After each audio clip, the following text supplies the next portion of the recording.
Yes guys, welcome back to the Thornton 100 Motorcycles YouTube channel. Today we're going to be doing something really cool. We're going to be developing a bike left over from all the recycled and leftover components that we've had in our workshop for a while, and I've been meaning to do something with. So we're going to build something that I can use in some beach races here in the UK, and also potentially to take out to our new representatives in Dubai and hopefully get this on the sand dunes as well. So we've got loads coming in this episode, and we're going to complete this bike today as well. And also we've got a brand new in-house content team here at Thornton 100. So these new YouTube videos are going to be coming thick and fast. So make sure you hit that subscribe button and like this video and comment on this and tell me what you think about this build. So let's get started.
Here's an interesting tip.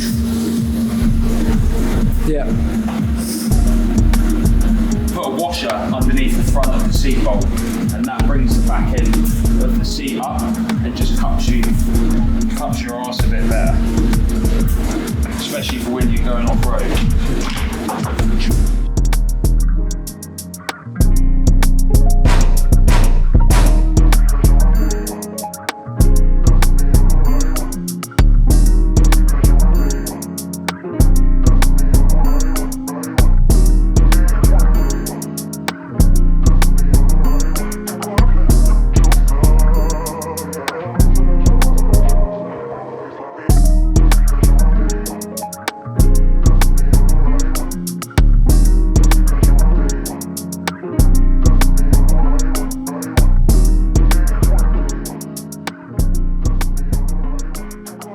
Okay guys, so about halfway through assembling this, and this has probably taken around 2 hours to do.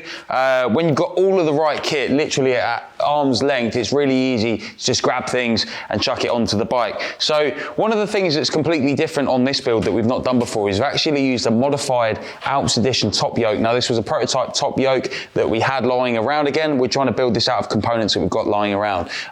So I've modified the top yoke to accept the upside down 52mm clamp forks, and over here I've just gone to the motocross shop and picked up some handlebars. So these are fat bar styles with a 28.6 clamp, so they're going to sit on there like that, and these drop down yokes are going to allow the suspension to sit much lower, jacking the bike all the way up as well. So really happy with what this looks like so far. So what I'm going to do is slide the forks in. That will allow us to line everything up, get all of the stem and everything compressed on the steering, and then we can start putting together the whole front end, all of the brakes, the levers, the switch gear, and all of that good stuff as well. This bike is actually going for a bespoke wiring loom as well, to match up all of the Link ECU and ECU Master Power Management, digital power management on there as well. So really happy with the progress so far. So I would imagine build time total would probably be about 4 hours from this point onwards. So yeah, really looking forward to seeing what this one looks like when it's finished.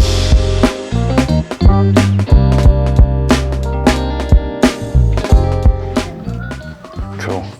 Titanium rear axle, hollowed out on one end, nice little Thornton 100 on the end as well. So slides into our rear mount. You can buy these on the website, link in the description. So we haven't actually got the rear wheels for this at the moment, they're still being made. So I'm just going to put this in here like so, just so everything sits how it's supposed to.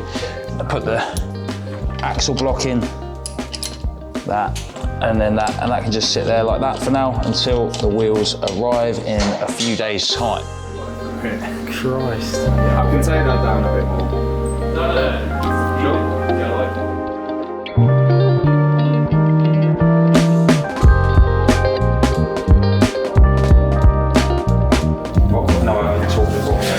You know, it'd be sick if you got some hand guards. Oh yeah. That'd be so badass. Oh, this is just one thing on the engine. That is comfortable, right? That looks sick. Yeah, man, that's cool. Like, can be like the high-rise pegs.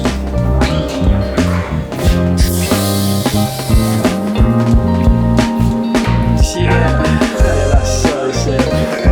You got orange as well. Yeah. Cool. So one of the bits that we need to make is the tray for the battery. So we're actually putting a larger battery in this bike to make sure we just don't have any issues with battery capacity, stuff like that as well. So I'm going to use the 3D printer for this. So just going to jump into the screen here and choose a print. Right, and it loads up. So I'm pretty sure I printed one of these recently. So you can see all the things that I've been printing. This one was the last time I printed, so 4 hours, 4 minutes. We'll have a nice plastic printed part that we'll be able to bolt onto the bike, put the battery on and then strap it down as well. There's a couple of other 3D printed bits on the bike, but they're a bit more visual, and we use a different printer for that, and I'll show you when they land.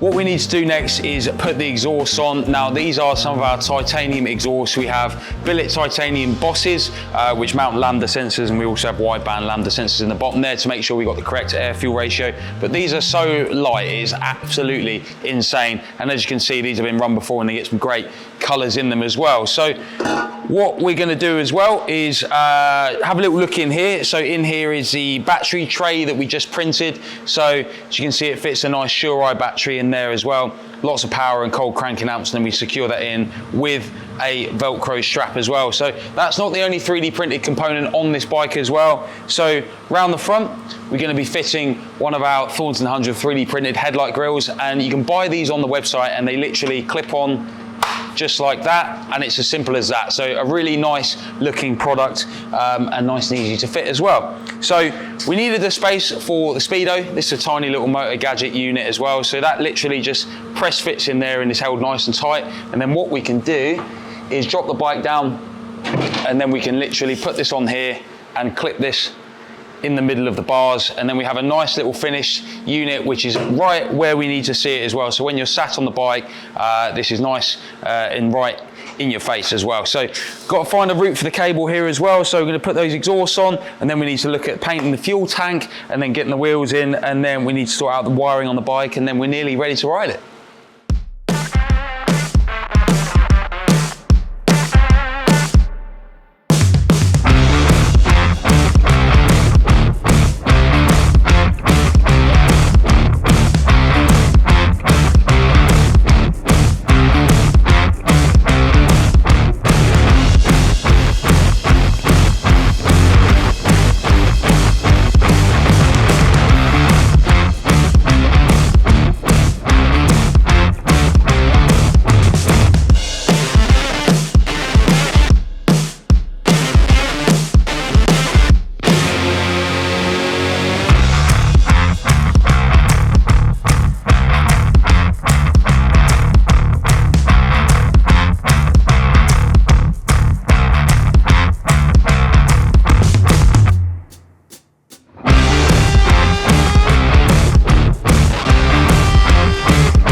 So we're going to try and squeeze a 150 tyre onto a 6-inch rim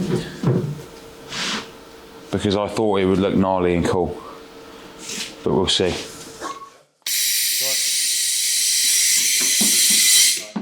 Take that off, spray. I think I'm going to struggle a lot with that. It's too much We were better off with the strap. gap. But when the strap... It's going to look crazy if we do like stretch it on. Big old gap there. Yeah. These both got punches. We've got to tie them up anyway. Should we put some goggles on? I feel like we need goggles on. In my bag. I think we should try the boom again.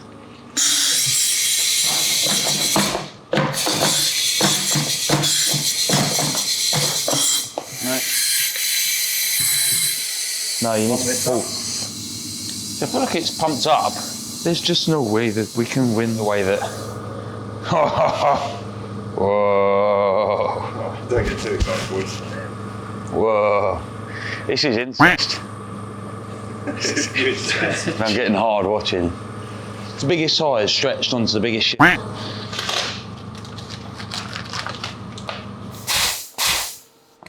We need better lube. Need something wetter, like actual grease, Seven. Otherwise you'll never get it out. There you go, put some. That's what I usually do. There you go.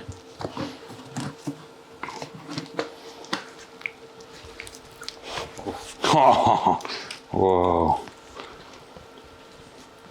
What time is it? I've got a meeting at 2:30. Really?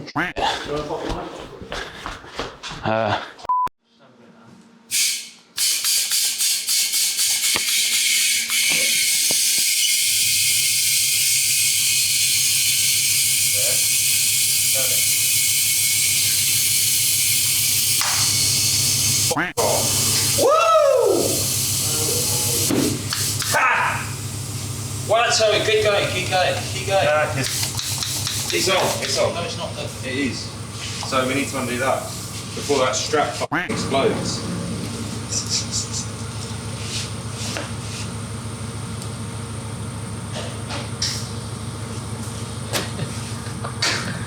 I think you might have to cut that. Yeah. Really?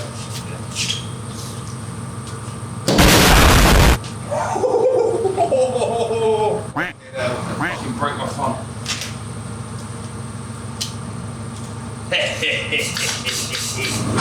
It looks stupid. Oh my god. You won't be able to lean it over very far. Look at it. It's like an actual like stanced out car. Alright. Get the right side over and we'll put it together. Yeah, I can get old Terry. Sacrifice my thumb for the greater good. Does it look silly? I think it looks quite cool, man. Put a bit of Loctite on these. Break this spacer. What I've done in my infinite wisdom is order a front tyre that's too narrow. I thought we might get away with it, but to be honest with you, it looks a bit silly compared to the rear, which is a 170. I mean, even the 170 stretched onto a 6 looks kind of crazy. There's a lot of rim hanging out. There's a bit of potential for damage on the edge of this rim, but yeah.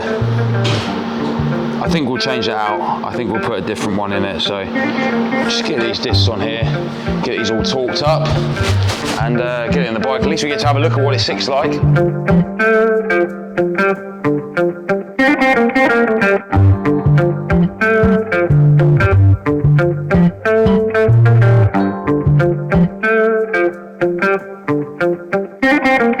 It's like motocross vibes. You've got an issue with the rocker. When you compress, this part here is touching this part of the swinging arm. So I think we're gonna have to cut the swinging arm out. Interesting. We've never jacked a bike up this high before. I think we fixed our linkage issues. We lengthened the shock. Luckily the shock's got an adjustable like a rose joint on the end. So we just lengthened the shock, shortened the drag link and got the linkage working at a better angle to make sure we've got clearance all the way through the full range of motion. So yeah, it sounds like way technical, doesn't it? Just extended the shock. Just f***ed about it until it worked. It's a good thing it's all adjustable though. Can't do that on a factory robber. Right, let's get this all done up.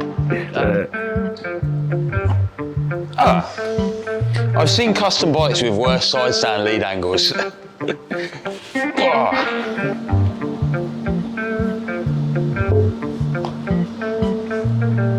Cool. How's it look? It looks sick. Does it look high?